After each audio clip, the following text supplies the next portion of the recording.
Alright, we got ourselves another MaxPax versus Beyond best of 3.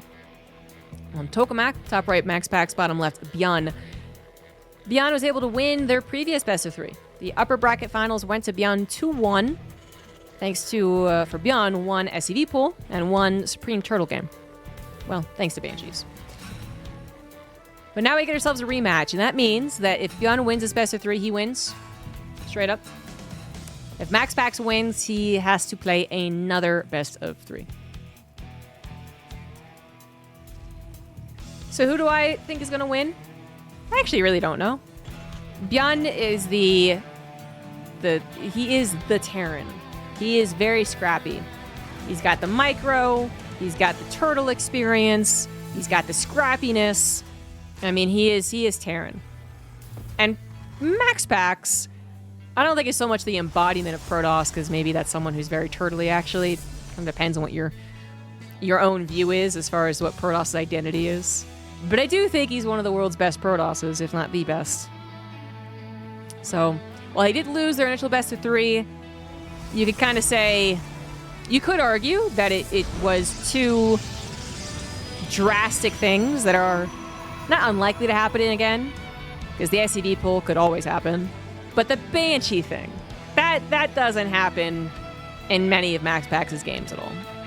Losing, I think it was 27, 24 something probes to just the Banshees and then more after. That was brutal. That was shocking, because it wasn't even he was going for a robo-less build. He had a robo. He had Blink Stalkers. I mean, that was one of the worst games I've ever seen from MaxPax, and also for Banshees, the best game I've ever seen for Banshees in quite some time. Not to say that, hey, if only this guy wouldn't use Banshees or SCV pull, then MaxPax would be the better player. Yeah. No, but just that there'd be probably a more contentious game and series if they just played like a very familiar tempo 3cc versus 4 base. I think they'd be pretty well matched. If I would give MaxPax a bit of a lead in those normal games with the Terran. Oh. That Reaper was not supposed to die. With Beyond, yeah, needing to be a bit more of the scrappy build order connoisseur guy. Because they have played each other quite a bit, and MaxPax does typically win. So Beyond does need to be a little bit more clever. Even though he's a very good player all around, MaxPax's PvT is just pretty amazing, and the Storm nerf hasn't affected his PvT as much as maybe some others. Two Adepts gonna try and be bullies here, but it's a factory expand, so I don't think they'll be bullies for very long. Wouldn't mind's gonna deter them alongside a Hellion. This was not that Reaper Hellion opener, which would have been something that MaxPax had to be concerned about if he didn't just get a scout. Does lose an Adept. I think he wanted that to happen. Second Adept gonna get injured as well. But he knows that it's not gonna be Reapers and Hellions. He does not need a shield battery. Strictly didn't need the wall, I suppose, either, but I would say almost no downside to the wall. If Beyond were to do a tank push, then the wall can be a downside, but Beyond, I've tried to explain it before. It is hard to explain, but Beyond can do a lot of different builds. He can be very aggressive. He can do a lot of cheeses even. He did the 1-1-1 versus Hero, but he's still not quite the same type of aggression as Gumiho. Gumiho, I think, absolutely would do these kind of 2-base tank pushes, and then I would be really concerned about a wall. But Beyond, he might do the 1-base, he might do a 2-base SCV pull, he might do a Hellion drop, but not as much of those tank pushes. Anyway. Third Nexus is coming down. It is a... Oh, no, that is absolutely not for a third, is it? That's for a scouting pylon. That is a 4-gate. That is a classic 4-gate from MaxPax. What he not originally made a name for, because he was the MaxPax, but after the MaxPax, 4-gate was MaxPax. MaxPax was the 4-gate. And that was a real problem for Terrans. They did not know how to defend against his 4-gate. Other 4-gates, yes. His 4-gate, no. Wouldn't mind already getting a cheeky Stalker there is quite nice. But Terrans all around have gotten better against the 4-gate. Once they realize how committed it is, and that is a good number of Stalkers showing up on the front line, Beyond should realize this. They have gotten pretty good at defending against it. So I would say more tanks, first of all, and then maybe a second bunker. Beyond not getting either one of those things does make me a little bit worried. 2 tanks are available. 1 tank gonna go down. Second tank is going to be in the sights. But the Warp Prism fell. Okay, this is now a chance for Beyond to defend. With the Warp Prism alive, I actually think that might have been game over. No other tank all the way, only Marines without stim. Goodness, no. But without the Warp Prism, maybe? He does need to corral these Stalkers. The Marines are getting gunned down as they don't have the range, but now, up close and personal, they do start to tear through some of the weakened Stalkers. 1 more does go down, but still 4 Stalkers. That almighty magic one-shot on the SCVs and the Marines. And they are blinking around, adding in all the extra bit of damage. This, with that Warp Prism kill, I think this turns from... Oh! Well, I was wrong. Definitely game over to maybe game over, but apparently it was still a definitive game over. Beyond did not like how many SCVs he lost, did not like how many Marines he lost. The Warp Prism was being remade, most likely, and he knew that the next round of Stalkers would in fact kill him. So yeah. Every game almost, because it also would have been winning every game. Now he is more conservative with it. He knows that if he does it every game, they will ultimately be very prepared for it. His follow-up will not be as effective, and he will lose. But that worked that time. Now he's up 1. Top left of Persephone, it is MaxPax. Bottom left, it is Beyond. And Beyond, you cheeky bugger. Is he going to do the same 1-1-1 all-in that he did versus Hero? I'd be very surprised, just because I was surprised in the first place when he did it versus Hero. That was a big call to say, I don't think I'm going to be scouted. And just because Hero didn't scout doesn't mean that MaxPax wouldn't scout. It is going to be a proxy barracks, at least.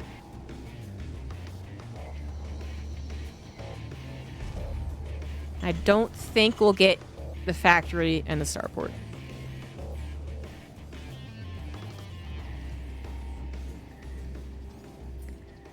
In the last Persephone game Beyond played, I'm pretty sure he had just full-on 100% figured he was going to 1-1-1 proxy. Because he built a Marine first. He built a Marine, then the factory. I mean, he didn't... If he was just going to proxy Reaper and then said, oh, he's not scouting me, I'm going to do something else, I don't think he would have built a Marine first. Although I could be wrong. I mean, this is a more typical scout timing. So Hero, when he scouts, it's often like literally the first thing he can do. Spawn in the game, pull the probe. This was the, what was it, the gateway scout maybe? Which I think is pretty common. And his barracks had only just finished as the probes arrived, so maybe that last game versus Hero, it was just a reaction to not seeing the probe enter into his base. That's fun. That's fun. But not the game I'm talking about. Point is, this time around, the probe definitely scouted, and he will definitely not be proxying the factory.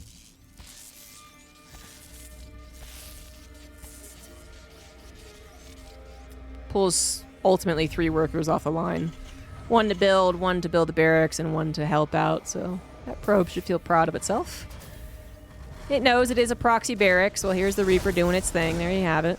No probe kills as of yet. Sometimes you can stop every probe from dying. And you get a little gold star. ZombieGrub gives you a little gold star when she sees you at an event. Oh my god. MaxPax will get a gold star. That's one reason to come to an offline event. Come on, MaxPax. But seriously, very impressive not to lose a single probe. Very impressive. Even the scouting probe might survive?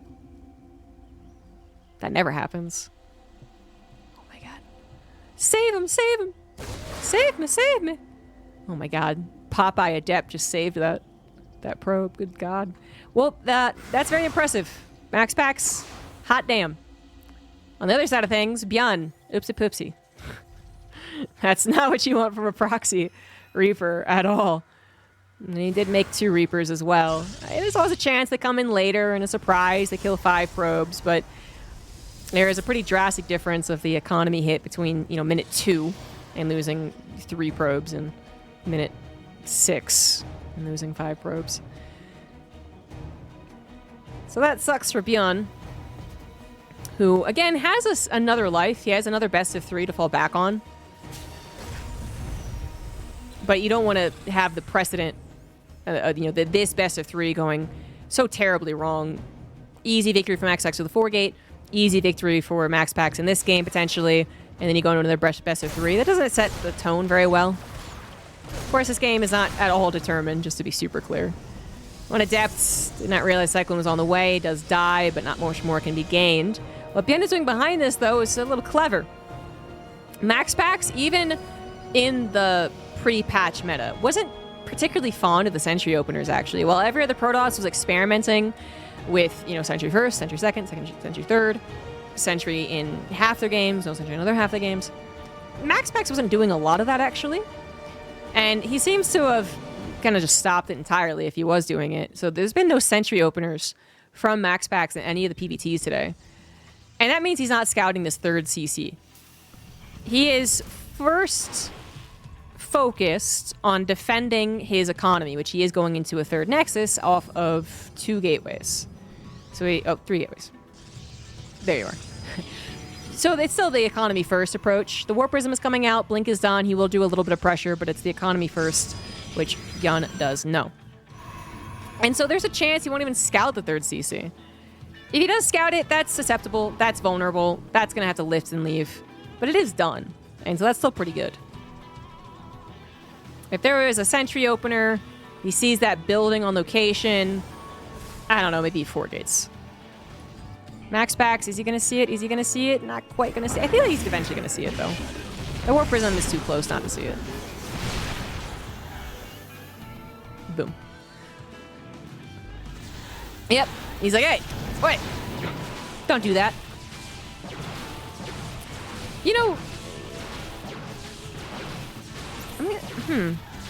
MaxPax isn't warping any more Stalkers, though. I feel like if he had 8 Stalkers, 7, 3-gate. If he had 7 Stalkers before the tanks arrived, maybe not, maybe not. Certainly if he had 10 Stalkers, if he had warped in as fast as possible, as soon as he could, no Warp Prism dancing, I think you do have to cancel the Orbital and leave, but that's not the case, so. Orbital is going to mine, but that's 3 different locations that you have to defend. And he, once again, did not go into a 3rd tank, or 4th tank. He did go into a 3rd tank. That's very good. Their tank in the main base right here is very important, but it is going to get deleted. Marines, again, not exactly what you want against Stalkers that can outrange them and micro against them. He's going to blink aggressively into the Marines.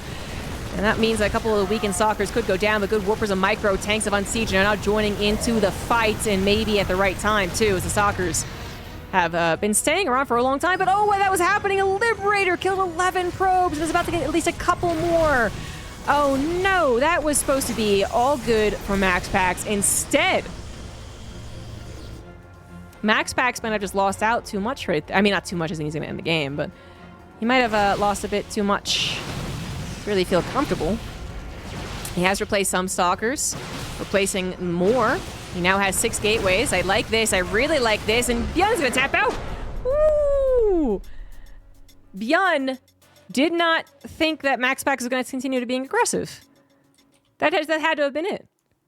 Because he could have lifted his 3rd CC, locked in to a defense on his 2 bases, and just wait till he had a couple more units. But instead, he tried to defend his 3rd CC again.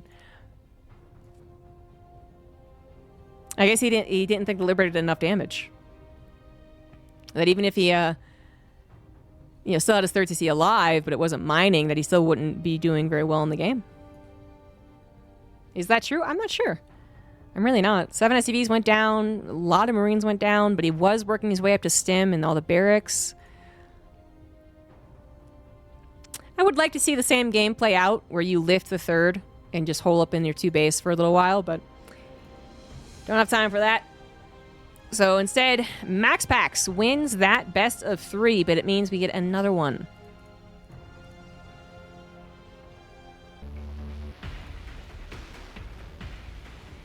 Whoa.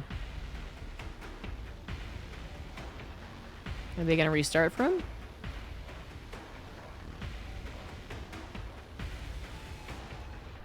You want the abduct change? A very small amount of people, apparently. Alright, so this is a best of 5, actually. At some point, they changed it. It did used to be best of 3 and a best of 3. That's fine. Just some people won money, I guess, on the channel points. And maybe they shouldn't, but honestly, I do feel like MaxPax is on a roll. Despite the hiccup of the patch. And I think he will win this series overall. But the top right, it is MaxPax. Bottom left, it is Beyond. MaxPax is in a 4-gate. He did an appropriate response to Beyond's greedy 3rd CC. And now I just feel like he's on a roll and he's not going to let go. Including, but not limited to, the best of 5 here and then the best of 3. That they'll play after. I could be wrong. Beyond's shaking things up. Going to get an engineering bay block, which this probe is going to be too late to scout to pull probes for. So he will just have to deal with it. And by deal with it, I mean get the 3rd Nexus. If he doesn't, then he has to chrono a Zealot and pull the probes. And it's such a severe delay. Beyond first goes to the triangle 3rd. Looks like MaxPax. I was going to say, I don't think takes that 3rd anyway. So that was a bit interesting. But does just go to the usual 3rd, actually, and takes it. I suppose maybe sometimes when a Protoss is an engineering bay block, they do take this triangle. So it's, it is either or, and the SCV can only go into one place.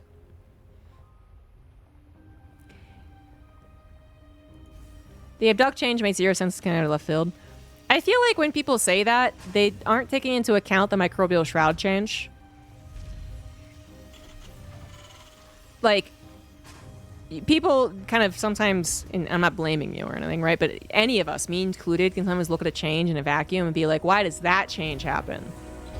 Well, when you give Zerg an ability that is like Dark Swarm, where it reduces half of the damage to the Zerg army itself, you do have to wonder, well, how are Terran units as a whole going to function? Because every one of them is ranged, including but not limited to tanks. So we got to take something away. We got to, we gave them this really good defensive, offensive. We gave them a very good spell. What do we do in turn? And they decided to take away Abduct. That logic is sound to me, actually. I think what is more problematic is the theme, which it's very difficult to explain to new people like StarCraft in general, but suddenly they can't abduct a tank, but they can abduct most of the other things. That is a bit weird. And then that they can't figure out how to program it, because right now it's basically it's a heroic unit that doesn't work, because then they can't be neuraled. Yeah. I think those are bigger problems. Apparently you are doing something right, Captain. Thank you very much, Silly Dobby, for the 80 months. Abduct is bad game design. Yeah, I really don't mind the idea of it, but there have been the bugaboos. There's been, the mothership. Is she or is she abductable? Is she not? Is she not? Is she not? And then, yeah, how many other things are too abductable or not worth abduct or whatever, I guess. But to me, you don't get abducts anymore, but it is like a cool factor. All right. I actually think Microbial Shroud is a much more fun thing for Zergs now. I actually really like that it's fun. I think Zergs are going to feel very, very strong with it once they figure it out. Anyway, I've talked nothing about the game. It's 4.5 minutes. We did have a factory expand of nothing but Marines, interestingly enough, that has gone into a 3-1, so this is going to be an SCV pool. I don't know if MaxPax knows about this. He doesn't know about the additional barracks, and just a Marine opener I don't think is like indicative of this. Like, the Marine opener was interesting.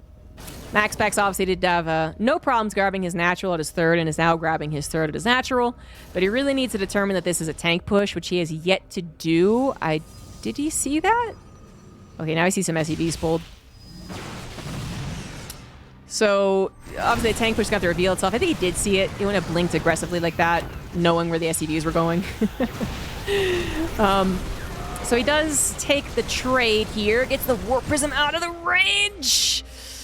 Doesn't quite kill the Cyclone, which will be repaired up. 3 Stalkers killed just for that 1 tank. That sounds like a bad deal, but actually taking the tank out is of extreme importance. And also just delaying this. The fact that this is happening on Beyond's side of the map is really good. Scan for the observer that was not in surveillance mode. And then MaxPax, he's not going to really let this go. This is not his only response to this attack. He knows the attack could still happen, even if the Stalkers keep on sitting here and waving at the tanks. He's building his actual defenses while he does this. And that's what's really important. I would say that the efficiency of this push is already reduced by like, I don't know, like 50%, honestly. If you get tank push like this as a Protoss and you had no idea it was on the way and the tanks are here and shooting at you before you even know, you're just dead. But being on them, harrying them, is really important. Zealot's getting close. Stalkers on the backside grab the tanks. The Immortals are still alive. Guardian Shield, very effective. Stalkers even saved the War Prism. Nice, nice handling for this. I mean, beautiful handling. Jesus. MaxPax, clinical, will be going into that best of 3 decider. GG's.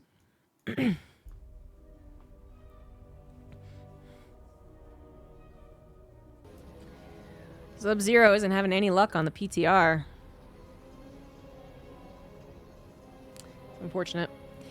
Yet we go on. It is now a best of 3 to determine the overall victor of the Monday night weeklies. Yes, the best of 5 was just played, but because Ben was in the upper bracket, he had that to give.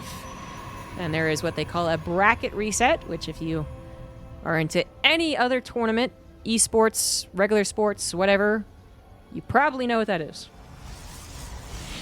StarCraft 2, for whatever reason, just really didn't like using them. But it means that a bracket reset now is like MaxPax like won his way to the upper bracket now, and now they're actually playing the true finals, which is a best of 3. Bottom left is MaxPax, top right it is Beyond. It is interesting that StarCraft 2 is an outlier for these types of brackets, but to me it always made sense actually. You know, I think maybe they were used way back in the day for like MLGs, I don't remember.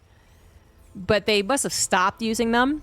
And the very simple reason, I think, would have been just because it was already such a detriment to be in the lower bracket that there was not good enough reason to make them play 2 series.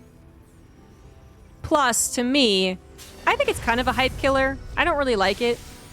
For other games, like a fighting game, it feels like it happens so fast that you kind of, it's seamless.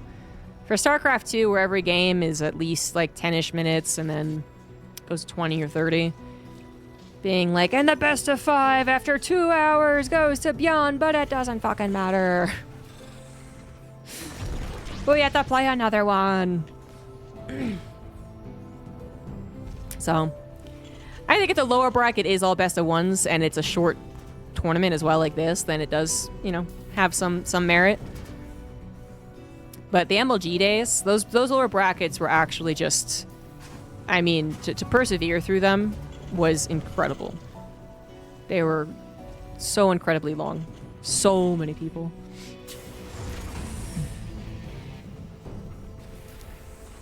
So anyway, it's also just nice to have tournaments with different formats, actually. Since we have so few that changed formats. I also hope that as StarCraft 2 goes more into a grassroots scene, that we also go back to tournaments having slightly different map pools.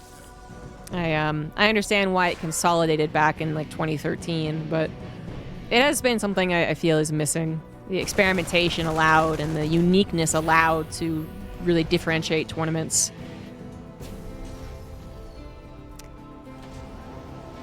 Pretty typical opener so far this time around. Well, it was another Marine opener, which led into that tank push of the last game.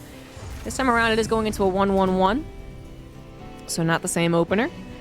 MaxPax has gone into a very typical Twilight Council. No reason to change here. It's working out for him. And he is on a roll. Beyond tried to change things up in that final game of their best of 5 by going for a tank push off of 2 bases. But MaxPax was on it. I mean, that I might even just go ahead and break that down as the most picture-perfect response to that tank push. Seriously, that was beautiful. Soup to nuts from beginning to end. So, in an effort to probably kind of reset the momentum, you know, Gun does a push like that. Well, it utterly failed. And MaxPax still looking very confident, although maybe a little overconfident. Overstate is welcome. Was playing around against the Marines without a bunker, even though there was a high ground. He's using the depths to get the high ground vision, using the Stalker to grab a couple of kills. The Cyclone pops out and kind of ruins all of that, so only 2 Marines and an SCV have died. Meanwhile, a Stalker and a Depth went down, so not what MaxPax was wanting. A Raven is on the way, actually, which, I mean, isn't uncommon. It's like the first time out of the 9 or whatever BVTs we've seen from Beyond. You know, it can go around to these spaces and do a little auto turret harassment, which is always nice. Anti-armor missile is useful. Interference matrix not being researched. MaxPax, oh, no, just going very quickly into charge, I guess. But he still hasn't grabbed a forge.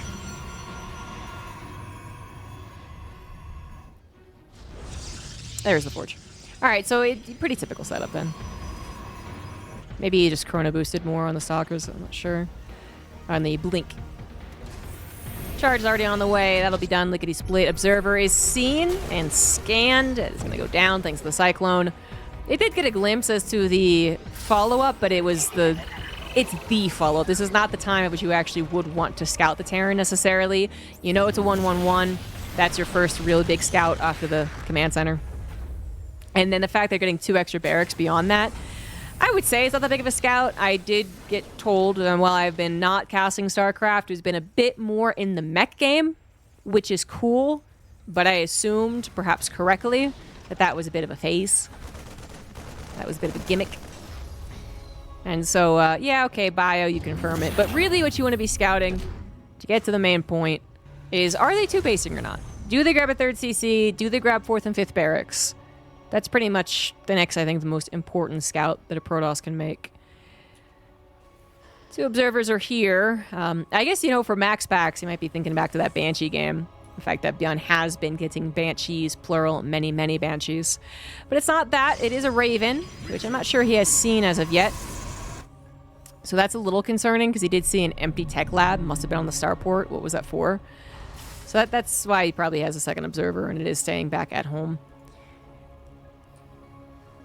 3rd CC is coming down, which the observer would love to get a sneak peek at, but is probably going to have to wait.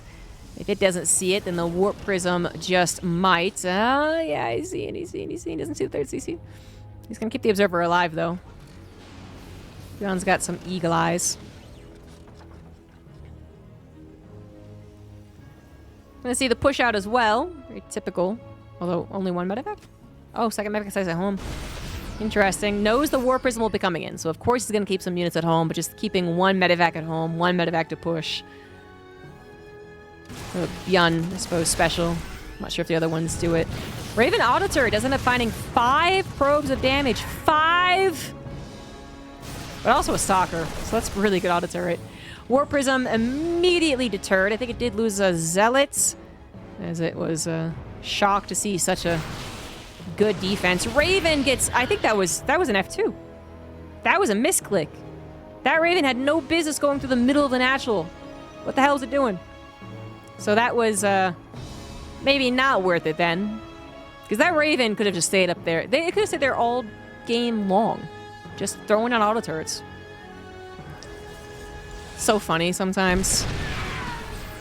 Sometimes you get the usual shedders in Twitch chat who are like, pro gamers suck as soon as they lose a game. They like, someone loses versus Cyril and they're like, he sucks. Can't believe he lost versus Cyril. And you're like, okay. So there's those people. And then there are people who really put the pro gamer on a pedestal. And recently I saw someone who probably does that, where someone was like, I mean, pros use F2 all the time, which is pretty correct actually. And then someone was like, excuse you? You think pro gamers use F2? Who? And it's like, oh, if you watch enough StarCraft, I'm sure you'll see basically everyone eventually does. Even those who unhotkey it, like I have mine unhotkeyed, I still press it. I literally click on it when I need it. Anyway, push here from MaxPax. He's setting that tempo. He's getting the ball rolling. He wants to do a little bit of damage, a little bit of stim, a little bit of the medevac drain, all while having a safe retreat down the choke, down the ramp, whatever. But Beyond certainly is not going to die to this push. He is very well set up. Healthy number of medevacs, healthy bio counts. 2 tanks now going to be sieged up, and the Viking count is growing, almost at 6. Going to be at equal upgrades very soon, too, as both of them are working on a second upgrade. And 4th base has been established for MaxPax at 73 probes. He is going to grab a Temple Archives. Oh, wait a second. I thought Storm sucked. Did someone tell him that Storm was actually changed?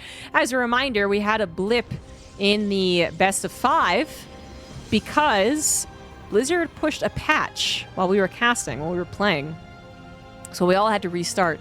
We don't know what that patch was. It could have been a bug fix. It could have been a change, an actual change. We don't know. But if the change didn't happen and it was a bug fix, then the Storm does not do good stuff. We have been making fun of it today. It's not a High Templar, it's a Mid Templar. It's not a Storm, it's an Electric Shock. So on and so forth. It's not very good.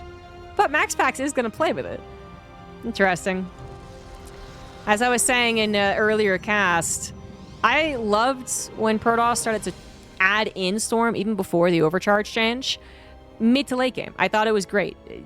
Having an emergency Storm in your pocket when the Terran EMPs you and wins the battle and they just go charging on forward, and you having one Storm to stop them, it's a game changer. But then, you know, Storm became so obviously good with the overcharge that everyone was using it. Well, now we're at a point where the Storm should be really bad. The Storm should absolutely just tickle shit. I don't think Terrans will actually be dissuaded from pushing through Storm. We'll see. 5th base going to finish up as well for MaxPax. He's moving and grooving into that powerful economy as Bjorn tries to max out first before really getting his 4th on location, which it is done. Extra barracks, extra starport. Got ourselves a good old-fashioned macro game. MaxPax, even those High Templars, seems less inclined to get to Disruptors. He's actually just adding in Immortals. And this can be a very powerful combination. The Storms are going to weaken the army. Even before Storm was nerfed, it was usually weakening, not killing. And the Immortals kill the Marauders, the Zealots chop up the Marines, whatever.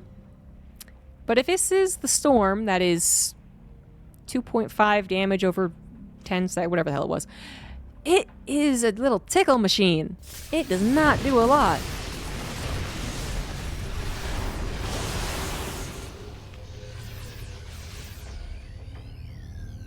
Is it just me, or does that look like it actually did some decent damage? Am I crazy? That Viking took a lot of damage, right? Tickle machine does sound awful, to be fair. But can we just get a double check that it looked like old Storm? Oh yeah, it wasn't 8 seconds. That's a much better way to say it. Look at the damage like a dumbass. Yeah, that definitely did not last 8 seconds. They reverted the Storm change. Well, I did suspect that would be one of the first things changed, and I am happy about it, because more than it should have been changed, it should have been reverted. This means that Blizzard is paying attention.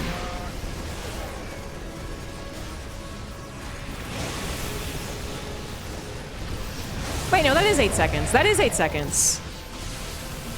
No. Hold on. Wait a minute. I'm sorry, I'm not really casting. I'm just trying to look to see if it's changed. That was 8 seconds. Get the stopwatch out. Yeah, exactly.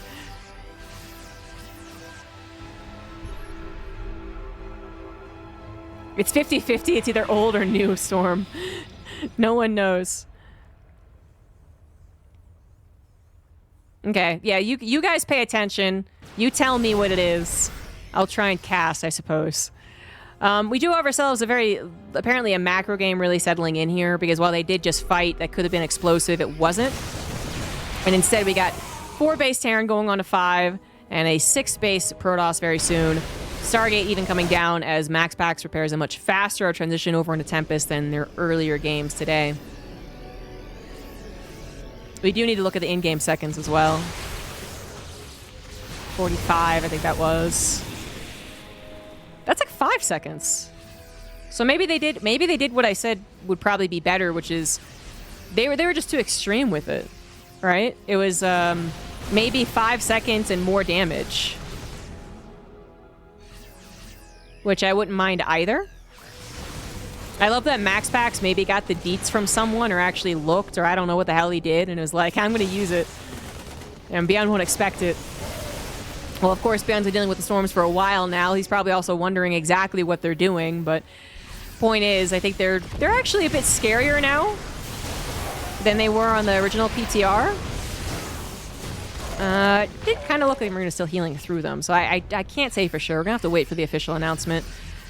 Point is, they are adding in that damage. And, you know, however much damage it is across 50 units is still decent. Colossus have gone down, however, only 1 left over. Still a good number of Immortals, though, at 6.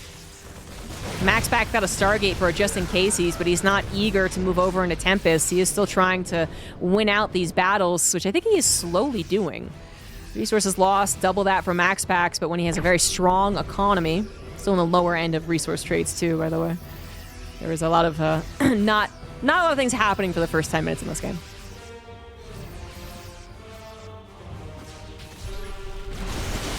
MaxPax's going to continue pushing in. He is rebuilding his Colossus, who's not ready to totally give him up yet. A lot of EMPs inside this choke. Probably wants to kill those rocks, yep. A lot of storms are available, but he's so far keeping them away from the EMPs, of which Yun has a decent amount. MaxPax got a 7th base up. He is not stopping this 5th, however, so where is that War Prism? He has not remade it. Eyes totally on the battles right now. His focus totally on trying to break the front line.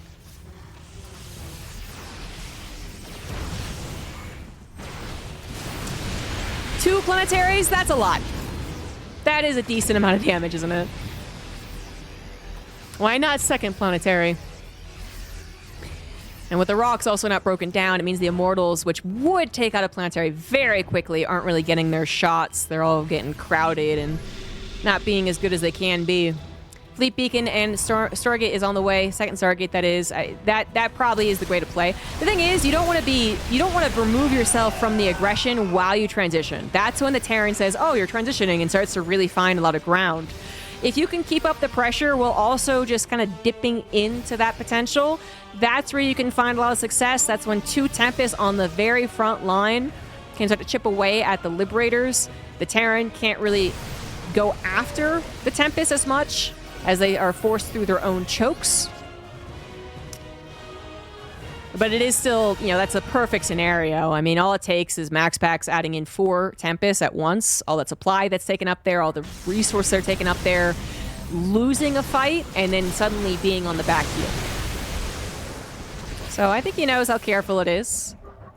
Beyond, if he's thinking, hey, this guy's not going to go into Tempest, he took so long last time we got into a late game, I can just play this out very slowly but surely, he might be a little disappointed when he sees Tempest on the front lines.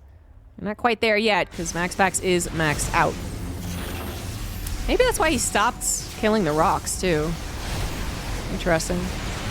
Colossus getting taken down, that last one basically dead. They have an opening off to the left side. Some Liberators there to stop it. However, they do have that +2 ship weapons. A lot of damage being done on the Protoss army, though. So many High Templars are taken down. EMP'd. Colossus fell. And it's time to retreat. And this is the rub. This is the exact time. Yeah, you lost the supply that you were going to put into the Stargates that you just built. But you did just lose all that supply. And your supply is now in stuff that isn't helping you. Beyond can now kind of breathe a sigh of relief. He has officially pushed the Protoss back away from the chokes and get a little bit more room to concave and maneuver himself.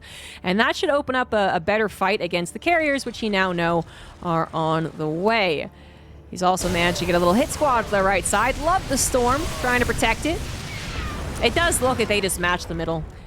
I think I'm pretty confident in that now. It's like 5 seconds and maybe twice as much damage. I don't know. Still not as much damage as it was. But I think that probably should have been where they started. Whatever. Like I said, it's actually just a very good sign that they are paying attention and they have such a quick turnaround.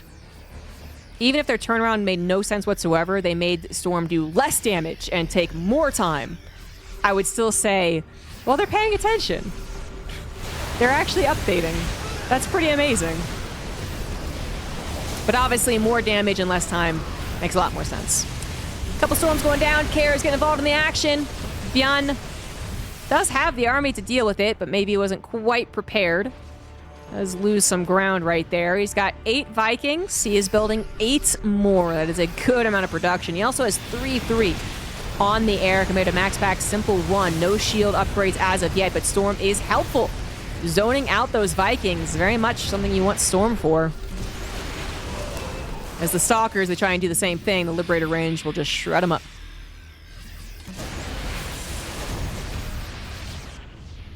Feedback, sure, but there's a lot of ghosts still left over. Saves the High Templars and the Archon for now. It is going to die. Bjorn has gotten up to 6 bases, plenty of extra command centers too. Scans the corner and sees that their base count's actually pretty similar. MaxPax has quite a healthy mineral bank, but the gas is always a problem. Carry numbers have already been taken down, just at 2 right now. I don't know if they're really helping. Immortal's starting to get taken down as well, or are they? Uh-oh, a lot of Marauders left over, now getting taken down. Ghost not quite having the DPS, but the Liberator is still going strong, and there is no answer to that. As the last couple of weak Immortals get taken down as well. MaxPax is able to rebuild very, very quickly, so he keeps a maxed out supply, but let's check the resources lost. 10,000 now in the hole for MaxPax. So I'm not quite certain that was a good engagement for him. No, it was. I mean, he did lose less army than the Terran did.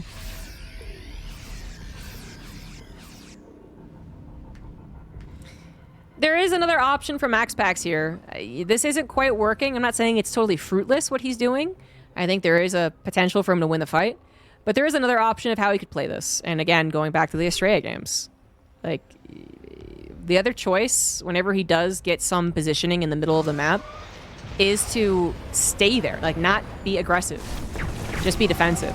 Force the Terran to come over these bridges into him, and then build static defense. It is an option. Bigger maps are harder, but it's definitely not impossible. Nukes have apparently come into play, taking on static defense. Then you would use your mothership to recall as well as your Nexus recall to get your mobility should the army move. But maybe that time has already come and gone. MaxPax has lost 2 fights in the middle of the map. This time around, Bjorn pushing all the way across with his Liberators is incredibly scary. 1 base falls, but while that base isn't the most important right now, it's more about the domino effect. These Liberators could have gotten closer and closer. MaxPax decides to go for the brave move, and oh, that was a great Artosis Pylon. And he decides to go for the attack. Circumvents the army. The Liberator is forced to re-siege, now being used in anti-air mode against the carrier interceptors, which is a play, but not one as dependable as people would like. Sometimes Liberators do kill all the interceptors, sometimes they do not. And it looks like by pushing into Bjorn, MaxPax has really put him into a pickle. Bjorn not nearly as prepared to take this fight. Storm's just blanketing literally everything, including the air. Most of the bio is gone, but the air is still around. It's not nearly as healthy as it has been. 5 carries left over. Mothership still alive. A couple of High Templars on the field. But we do need more. MaxPax going to warp in so many Zealots. 16 of them getting warped in, hoping to get into every nook and cranny of the Terran base and win this game. He is going to strike while the iron is hot. Bjorn is reeling. Bjorn cannot replace the units fast enough. His production is very close to being camped as well. Mothership does go down. More reinforcements come on in. Is this going to be the hold for Bjorn, or is he going to fall? Looks like the hold has been made. Recall is the decision, as MaxPax is unable to keep on going. That was a good fight for him. If he had a proxy, if he had a warp prism, that could have been, I don't know if it's it exactly, but that could have been 16 Zealots into the planetary, killing them, into the natural, killing them, into the main line, gooping up all the production. And instead, having to wait for them all to come from across the map was just a bit too long. Bjorn holds, killed 2 bases while he was at it, kept all of his well, not all of his bases alive, but the third is not very important. And is maxed out yet again. 30 army supply lead. Moving on into the army. Storms are available. EMPs weren't on them, so that will hold the choke for now.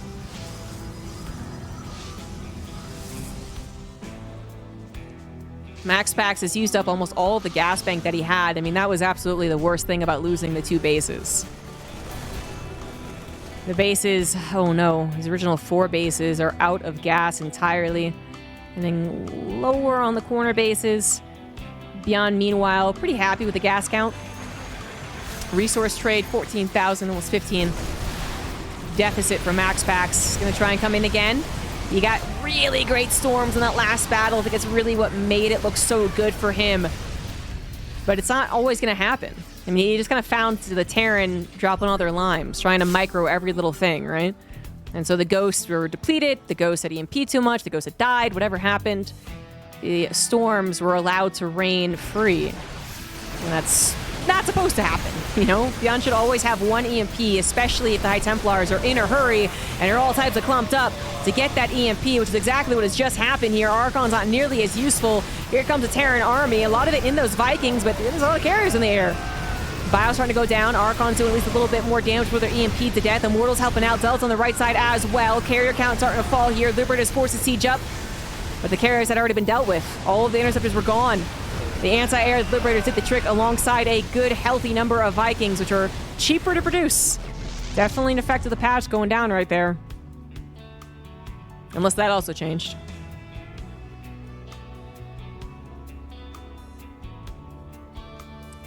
MaxPax has established another base, trying to get his corner base up to 63 probes to 63 SCVs, but whoa, all of his reinforcements went into Stalkers. He has not been able to hit Beyond's economy. Again, that third is... it was barely anything when it died. And he needs to. You know, Beyond isn't thriving. Beyond isn't at 10k, 10k, in which case this would be game over, no way he wins. But Beyond still has more resources than MaxPax, and that's still bad when you are losing the resource trade significantly. If MaxPax had gotten rid of this base 8 minutes ago, this would be such a different looking game. Easier said than done when every base has 2 planetaries protecting it. Stalkers, and more Stalkers apparently. There's very few bio left over. Basically all Vikings. Oops, all Vikings. What the fuck? 30 Vikings? Yeah, 100% MaxPax should stop producing Stargate units. Oh, he's gonna transformation servos! He's gonna make the Vikings transform faster. That's amazing. He's like, my Viking army? It's what I wanted. This wasn't a mistake. This is very intentional. Well, it's a choice. I don't... whoa, what, do we really want to make 3 Tempests? Maybe MaxPax is thinking, I can kill the Vikings while he thinks they're a ground army, and then I'll surprise him with Tempests?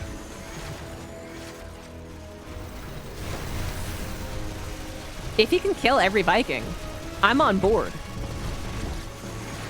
But that, you know, can he really do that? I don't know. Mobility is certainly a play here, though. I am really happy with MaxPax's decision to go back into Gateway. I mean, there was no other decision. Not when the Viking count was that high, but this is the way to go. Back into Gateway, back into just running around all the bases, trying to find the weak points. The planetaries, unfortunately, a bit too much for Stalkers, even 20 Stalkers to tackle. Not with Mass Repair, not with Liberators protecting them. But other avenues. If Beyond moves away from his natural, the natural and the main are targets. MaxPax barely holding on to an economy. Once again, forced to reestablish that top left corner base. Really the last healthy base on the map.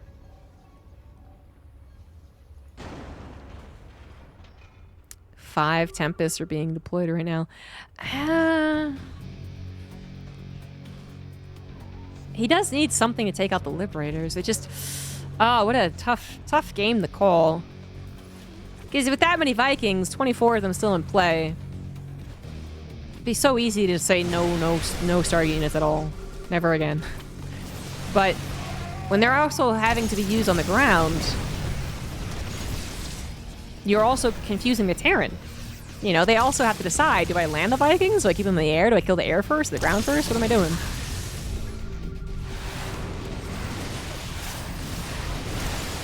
There's not even that much bio. I'm surprised Stalkers ran away, but... see, I think the ground army of the Protoss absolutely wins against the ground army of the Terran, especially without the Liberators. Like 100%. That's an easy call. Right now, the Stalkers are obviously being individually microed, so The Stalkers alone have to run away from the bio.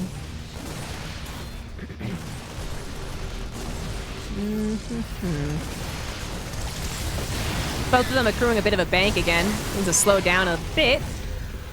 Tempest dies, the Vikings take a lot of damage. Now down to 18 Vikings.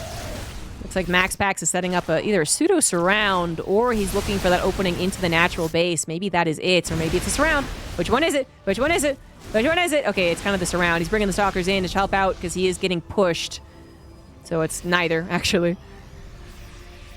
All the Tempests are dead again? No, 3 Tempests remain. I wouldn't mind him trying to use it over here, though. You know, force it. Well, very difficult to think of in the midst of a game. The Stalkers on the backside do find some Liberators pointing the wrong direction. Oh, that is a... Oh, he ran through his own storm. That's what it is. It was EMP plus his own storm, doing a lot of damage to his own Protoss units. Tempest coming in and immediately dying as well. Stalkers once again on the backside, hoping to find Liberators. A little less than defend it. Not quite finding the case, but it is a big surround. Liberators no longer activated in the battle. Vikings forced to land. Supplies dead even. The reinforcements are coming in much faster for the Protoss. Liberators have to re-siege the direction. Takes time to do so. They are focused down while that happened. And it looks like MaxPax does push the Terran army away, but not without his own losses. Both of them still neck and neck on the supply. Back into Tempests. Figures the Vikings will not be coming out. Liberators are being produced. The Tempests are the right call right now. He couldn't know that 100%. But it might be a good assumption that he needs the anti-ground and the Liberators rather than the anti-air. This is a crazy close late game. With the one Zealot helping out here, attacking into an orbital. MaxPax mining from this space feels rich once more, or at least consistent income. Not exactly rich, but feels empowered. But this is a very short adrenaline shot. This is going to be the last mining base actually 100% in just a minute or two. And that won't be very much. But then again, the Terran also does not have much mining. The Terran has no adrenaline shot left. They are running out of all the bases with no new one coming online. This might be Bjorn's last army. It is one that is very Liberator based. 11 Liberators. The Tempest not quite in the front line. That bio army just deleting everything that it comes into contact with, actually. Nothing can really stand up to it. The Storm's trying to stop this. The Probe's forced to evacuate. That base is gone. Bjorn might try to actually take it, even for a second or two. Drop all the mules. That is helpful. Liberators once again trying to reposition in all the directions. This army fight's getting really, really scrappy. The Storms are gone. The AoE is gone. The Tempest, however, still remain in the skies, taking down some of the bio. The Mortal's getting awfully weak, and they are starting to get gunned down. They can't retreat nearly as well as the Stalkers, and that might have been too much. MaxPax forced into a corner, not able to micro as he would like, losing all of his High Templars, all of his emergency units, and this might be Bjorn's win after 33 minutes. MaxPax needed that base. He needed a better fight than that, and he was not able to find it. Tempest dying to Liberators. Salt in the wound, honestly. That's gonna be it. Damn close, though. Very, very, very close. GG's. Bjorn wins game 1 of the remaining best of 3. So, the old High Templar was 80/3. Now it's 50 more damage, but over twice the amount of time. I don't know. I actually kind of like it. I kind of agree with the Reddit post. It feels more like a side grade, not a downgrade, not an upgrade. It's different.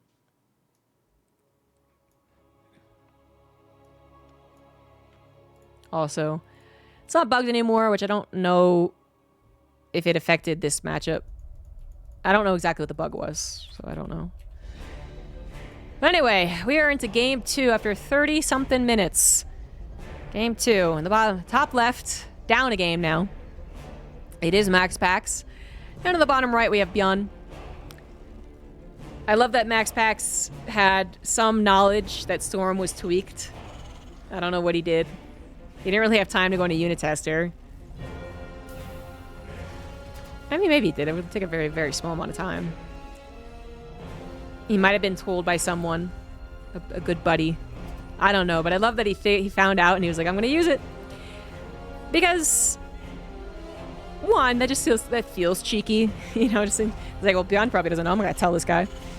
But more so because if MaxPax's weakness right now against Beyond is more than anything else the late game, Storm is instrumental to that. You know, I was talking about how MaxPax doesn't really use Storm a lot, even before. How it felt like a struggle that Protosses didn't want to use Storm before Overcharge was changed mid to late game. And I think that's all true, but one thing that they typically did get Storm for was these like really, really late game scenarios to help try and zone out Liberator Viking bio. Doesn't happen often, but yeah. And so yeah, if that's going to be your difficulty, you're going to need Storm. And another reason as to why it shouldn't have been as nerfed as it was, but everyone already knew that. Everyone saw the Storm change and was like, wow, come on. Now the new Storm change, I think, is a way more of an interesting thing. It's not just very clearly not good or very clearly too good. It could be too good, actually. It does 50 more damage over 3 more seconds. Could be too powerful, or it could be totally fine and more of a zoning tool, something that does a good amount of damage. It's but not super bursty, so that theoretically there is still a chance for even lower level players to move out of Storm before it does its complete damage.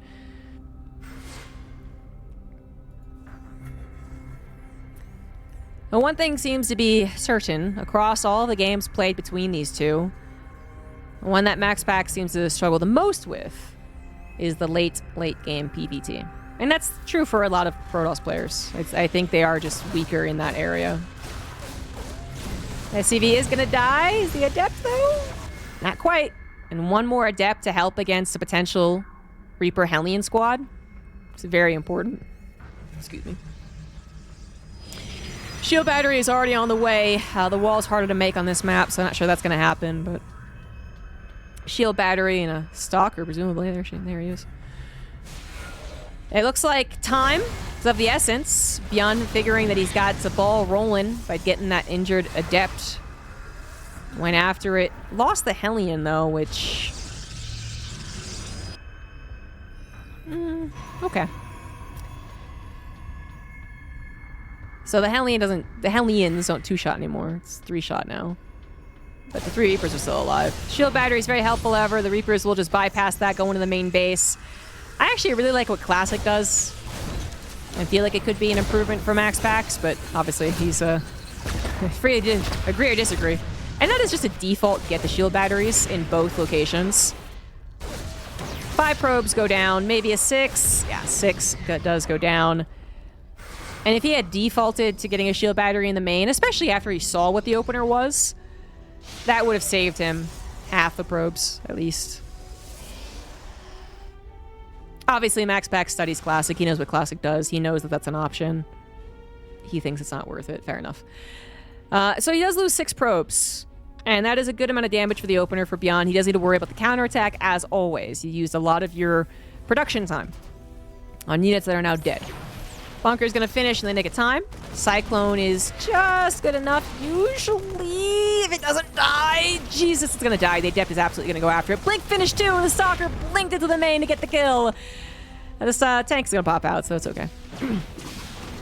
For now, the Stalker is going to see a tank and a Banshee. Good information. No research on the tech lab. War Prism's coming on over, and it might even be able to save the Stalker. Nah. There's a chance. It's blinking over there, and then picks it up. Oh, well. But the Stalker aggression is going to happen. 3 gateways are available. 3rd Nexus is intended, but MaxPax thinks there might be an opportunity. Ooh, has to drop us a little supply right there. A little mistake he's taking. This tank pops out into death. The first tank is going to live, so that's probably good enough. Banshee adding in that damage as well. 1 Banshee, literally just 1, I like that. I mean, I appreciated the Hyperflight Rotor thing, too. Hyperspeed. Did someone double check that? Have I been saying it wrong the entire time? Did it change at some point? I could have sworn it was hyperplate rotors. That was hyper speed rotor. Anyway. Banshee, but not strictly necessary. Banshee goes down. Viking goes down. Tank looking a little susceptible. The second tank is here, and so I'm not as worried. MaxPax still warping in Stalkers. Not going to charge, not going to his forge.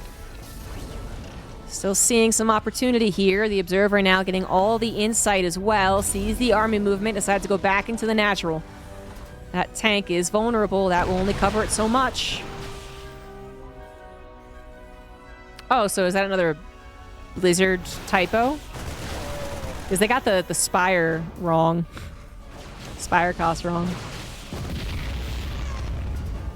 And now they've also left Hyperspeed Rotor, and no one cares because no one ever really calls it by its actual name.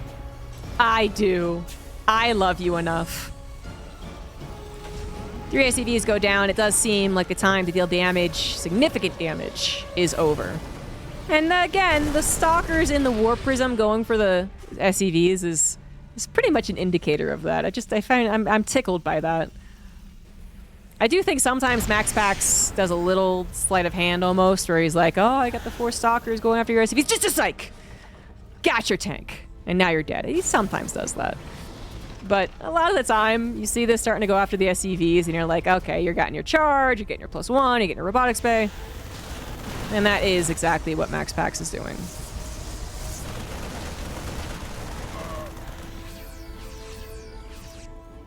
So the time of near death is over. Bjorn has survived. Has he survived well is always the question. Quick check on the resources lost. Apparently not. Protoss should be fairly happy with these results. Not just the units lost themselves, but keep in mind that we're still producing tanks. We're still producing tanks. Not just to replace the ones that are lost up to 2, but we're going up to 4 and perhaps even more. Some of you might know I'm not a big fan of tank style versus Protoss. Just because I think it has more vulnerabilities than it does strengths. 3 I'm okay with, primarily to deal with that mid-game, the early mid-game, the Colossus coming across the map and trying to kill you. But going up to 4, now 5, I would call that very a tank style of TVP. And that I don't like as much. I don't think it's inherently bad. I don't want to say that. I don't want to be so strong about it, so opinionated. But it feels like Protoss have gotten so good about positioning that there's no way the tanks are ever actually protected. They will be surrounded by Zealots, and they are very ineffective against Zealots. This push is a-coming, though. It's one thing that tanks would most likely designate is that, hey, I'm going to push you, and here comes the SCVs as well. Zealots did see that as being slaughtered. Not finding any more damage, but MaxPax pays attention. Did lose a sentry just on a, AI problem. But I think he's figured out it's 2 base attack for some time. He's gonna go in! Wow! Tanks were on siege. Zealots jump on top of everything. Take out 2 of the tanks, but that's enough. Bjorn's like, yep, that's too much. I'm just gonna tap out. See you later. There is gonna be a game 3, guys. And then we will know who wins the Monday Night Weekly. Pretty long one as well. Yeah, Sarah's probably golfing. There is a Reddit post by some guy that I was making fun of earlier. Again, he's right twice a day because he's like a broken clock.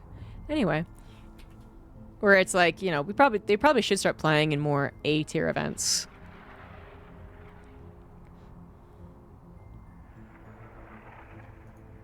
Oh, this is an interesting change. Ooh, I like some of these changes. All right, so we're getting more updates, like Showtime's playing, apparently, and then updating in Roddy's chat. And now it's being communicated on this Reddit post. So, the Storm was changed. The Microbial Shroud requires an upgrade. Liberator Defender Zone no longer gets vision automatically. So, it's like a tank.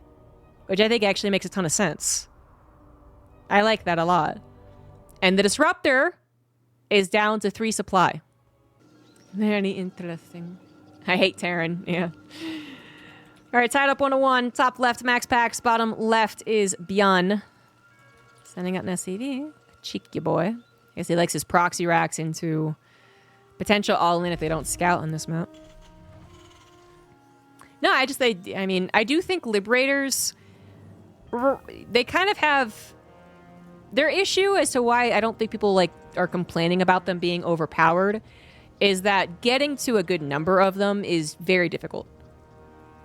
If you try to attention to Liberators, you can die. And that happened already in one of their various TVPs that they've played. But if they don't die at that point, and you get to 10 Liberators, I do think that the Terran army is straight up stronger. And this series has validated that opinion. So...